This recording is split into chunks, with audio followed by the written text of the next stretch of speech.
Hello बच्चों, let's see this question. Select the element that react with acid as well as base. Options are sulfur, copper, magnesium and option D says aluminium. चलिए इस question को solve करते हैं बच्चों. और सबसे पहले तो ये देखते हैं कि इस क्वेश्चन को सॉल्व करने के लिए हमारे पास कौन से की कॉन्सेप्ट की जानकारी होनी चाहिए. देखो, ये जो सवाल है बेसिकली हमसे generally reaction of acid and base का सवाल है बच्चों. Reaction of acids and bases, है ना. मेटल्स एंड नॉन मेटल्स के साथ ये कैसे रिएक्ट करेंगे, वही ये एक सवाल पूछा गया है. अब देखिए, ध्यान देना यहाँ पर बच्चों कि हमसे क्वेश्चन में पूछा है एलिमेंट. तो ये मेटल भी हो सकता है, ये नॉन मेटल भी हो सकता है. अगर सिर्फ मेटल पूछा होता तो इस क्वेश्चन का आंसर एल्यूमिनियम हो जाता, क्योंकि एल्यूमिनियम ही एक ऐसा मेटल है गिवन जो हमारे पास है. मैग्नीशियम, कॉपर और एल्यूमिनियम है. एल्यूमिनियम ही एक ऐसा है जो रिएक्शन करता है एसिड और बेस दोनों के साथ. बट क्योंकि एलिमेंट पूछा है तो इसीलिए हमें सल्फर को भी चेक करना पड़ेगा. चलिए इस क्वेश्चन को सॉल्व कर लेते हैं. अब देखिए, कॉपर जो है आपका, वो सबसे पहले तो एसिड के साथ रिएक्ट नहीं करता, तो ये हमारा आंसर नहीं हो सकता. और मैग्नीशियम जो है वो बेस के साथ रिएक्ट नहीं कर सकता, तो ये भी हमारा आंसर नहीं हो सकता. तो हमसे यही पूछा है ना कि एसिड और बेस दोनों के साथ रिएक्ट कराना है.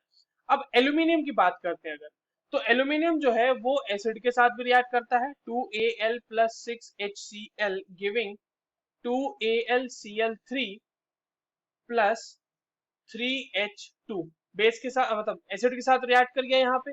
और दूसरा बेस के साथ देख लेते हैं इसका रिएक्शन. तो 2Al plus 2NaOH plus 2H2O. यहाँ से फॉर्म होगा 2NaAlO2 प्लस 3H2. ठीक है, तो बेस के साथ भी रिएक्ट कर गया एल्यूमिनियम. मैग्नीशियम बेस के साथ रिएक्ट नहीं करता, और कॉपर एसिड के साथ रिएक्ट नहीं करता, और बेस के साथ भी रिएक्ट नहीं करता. तो ये हो गया हमारे पास एल्यूमिनियम, तो इसका एक आंसर होने वाला है. अब आती है बात सल्फर की, तो सल्फर को भी चेक कर लेते हैं. तो देखिए, सल्फर भी जो है ना बच्चों, वो बेस और एसिड दोनों के साथ रिएक्ट करता है. हालांकि सल्फर सारे एसिड के साथ रिएक्ट नहीं करता, सल्फर HCl के साथ रिएक्ट नहीं करेगा.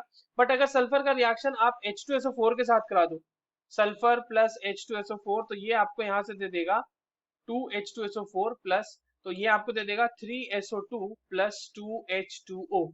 सल्फर डाइऑक्साइड बना देता है यहाँ से. और वहीं पे अगर हम सल्फर का रिएक्शन करा दें बेस के साथ, 3 सल्फर प्लस 6NaOH, तो ये यहाँ से बनाएगा 2Na2S plus Na2SO3 plus 3H2O. ठीक है, ये हमारी रिएक्शन होती है सल्फर के साथ बेस की. सो इसका आंसर सल्फर भी हो जाएगा और एल्यूमिनियम भी हो जाएगा. So correct answers are A and D. I hope you understood this well. All the very best.